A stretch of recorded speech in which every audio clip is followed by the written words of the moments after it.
2, 1.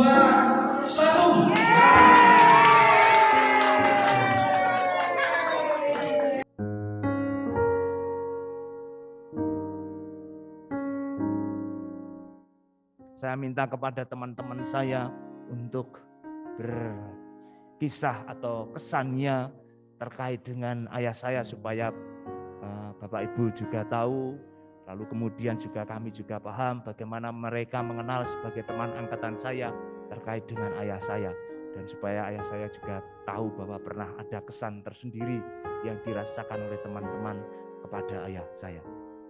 Baik, terima kasih atas kesempatannya. Saya mengenal keluarga Romo Anton itu sejak tahun 1998 ketika kami bersama-sama berada di Seminari Menengah Mertoyudan. Lalu ketemu dengan Bapak Ibu, dengan kakak adik pada saat kunjungan, baik kunjungan ke mana Mertoyudan maupun ketika kami di Kentungan lalu kunjungan ke rumah. Kemudian tahun 2010 sekitar bulan April Mei itu saya ditugaskan untuk tahun diakonat di paroki Melati. Pada waktu itu bersama dengan Romo Sudarisman dan Romo Ratmo. Juga lalu sering untuk diajak misa di kapel. Dulu namanya kalau tidak salah Kapel Donoharjo Utara gitu ya. Dan saya ingat Pak Mul ini salah satu yang setia menemani kami setelah misa untuk minum, untuk makan. Dan pada waktu itu saya ingat mulai ada pembicaraan untuk bagaimana merenovasi kapel yang pada waktu itu tempatnya agak tinggi kemudian kecil, dan ternyata saat ini sudah jadi. Saya tidak tahu apakah Pak Mulyono itu sempat menikmati kapel yang baru ini, Ramadan. Masih ya?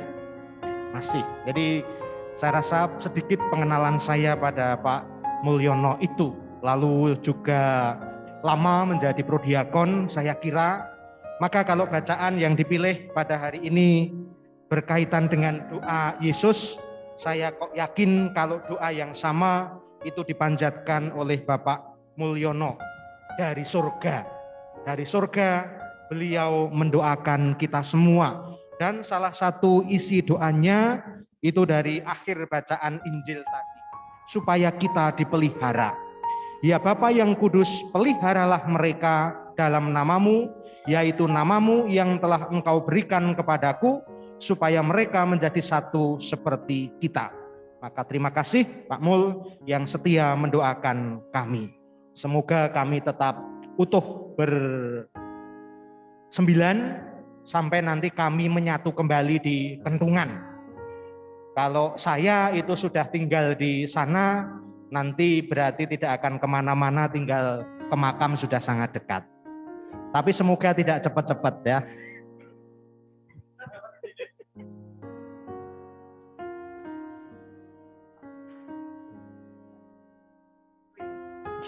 Saya hanya ada tiga kalimat ya. Kalimat pertama bahwa perjumpaan saya dengan Pak Mul sekilas adalah tampak secara fisik adalah pribadi yang gagah gede dhuwur ya. Itu pertama.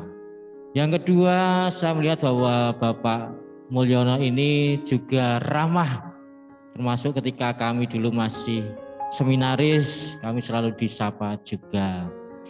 Terus yang ketiga, saya melihat bagaimana Bapak Mulyono ini begitu mencintai anaknya, ya terutama Romo Hadi dulu, selalu setia mengunjungi ke Seminari Mertoyudan.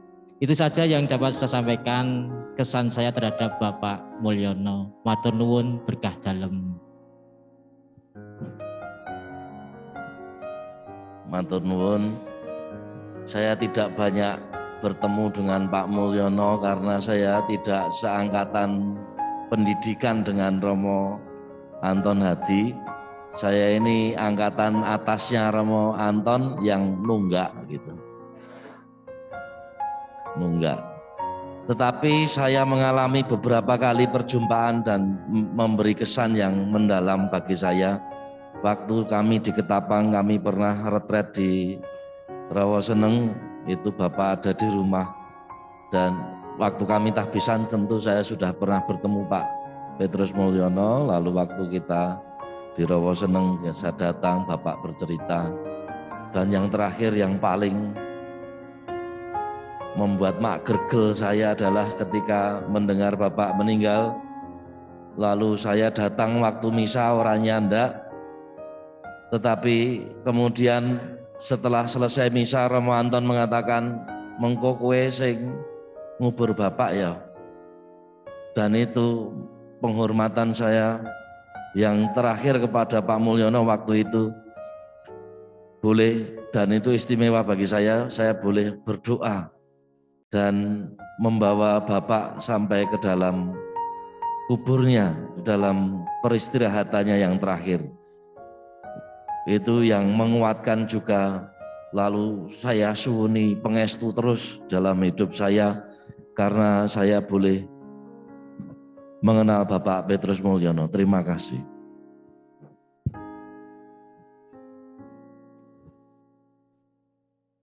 Maju saja biar lebih jelas. Mergane wonge ireng ra ketok nggih.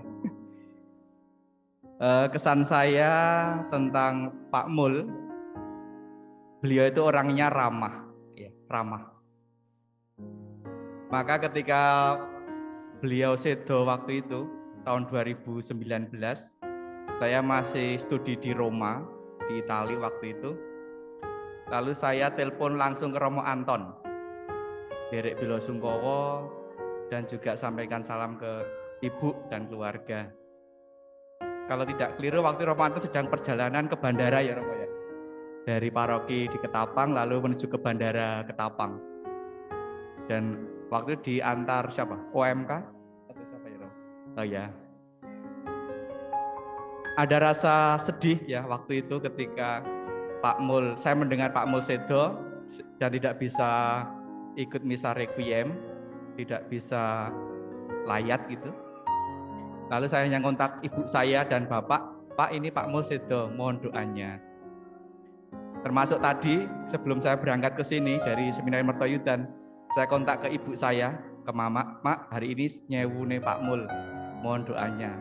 Oh iya tak sembayangke, salam untuk ibu. Dapat salam ibu dari mama dan bapak di Klaten, Prambanan.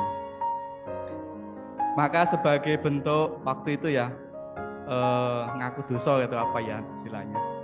Maka saya pulang dari Roma waktu itu setelah ada pertemuan para Romo di Kaliurang, lalu saya ngajak Romo Anton untuk mampir dan berdoa di makam Pak Mul.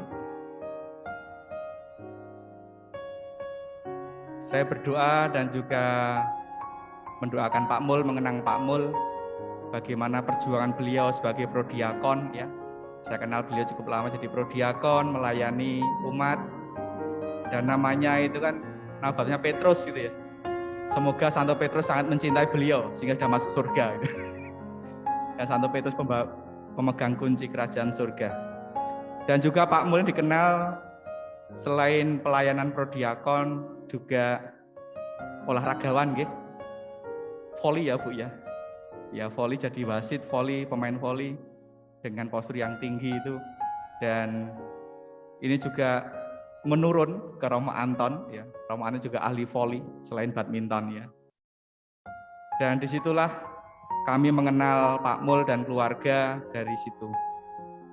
Dan saya berharap dan berdoa semoga Tuhan menganugerahkan kedamaian ya. Sukmanipun Pak Mul saestu ngalami kamulyan wonten ing ngarsa dalem Gusti. Matur nuwun.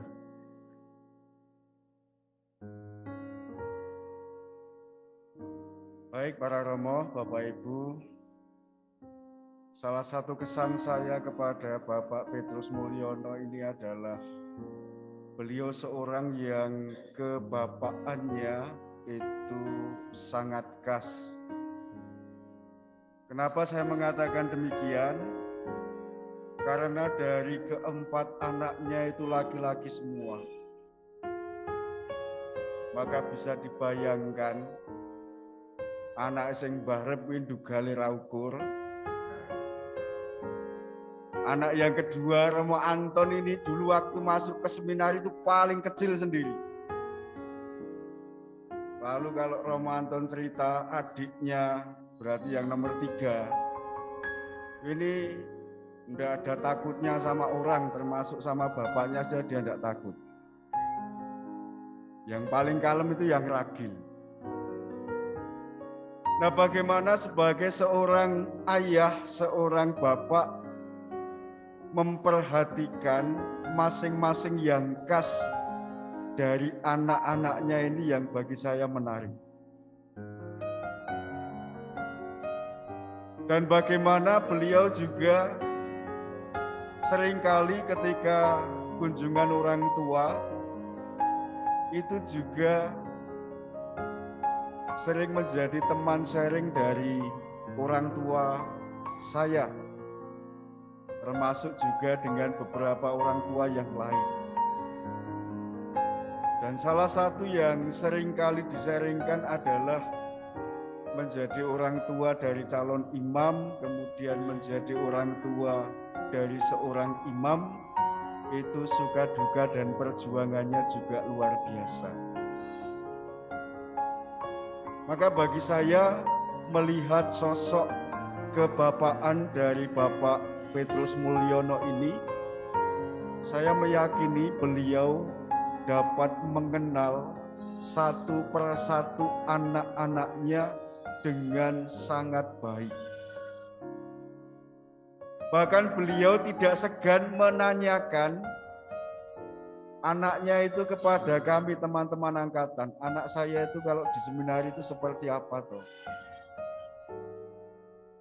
Nah, pengalaman seperti ini mau memperlihatkan kebapaan tetapi juga kerendahan hati beliau supaya apa? Anak-anaknya dapat bertumbuh dan berkembang sungguh-sungguh sesuai dengan perwatakan dan karakter masing-masing.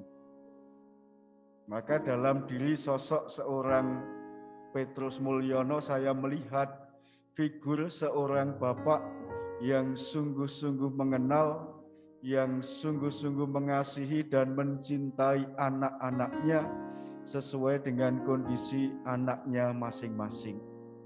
Ini yang menjadi kesan saya terhadap Bapak Petrus Mulyono. Matur nuwun.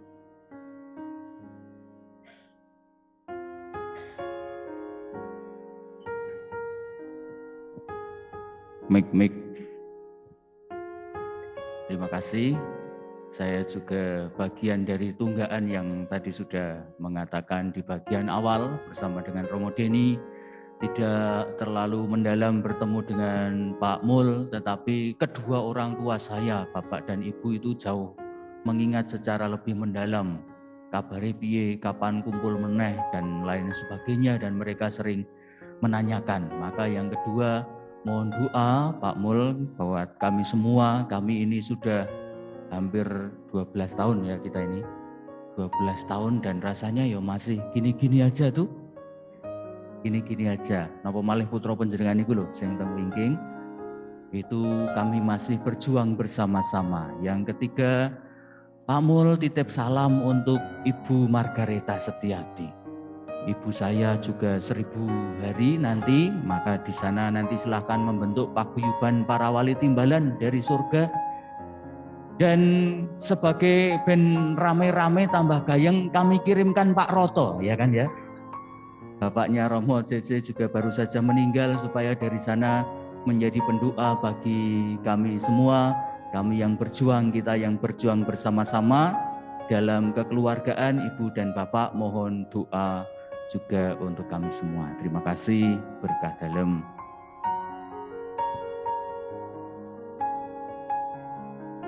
Allah Bapa yang Maha Baik, kami telah menyambut rezeki surgawi pada peringatan 1000 hari hamba-Mu, ayah kami Bapak Petrus Mulyono, berada dalam rumah-Mu yang abadi. Semoga berkat Ekaristi suci ini kami bertekun dalam iman, harapan dan kasih. Dan saudara kami Bapak Petrus Mulyono menjadi pendoa bagi kami yang masih melanjutkan pengabdian kami. Semoga kami semua siap siaga selalu menyambut kehadiran-Mu yang menyelamatkan demi Kristus Tuhan dan pengantara kami.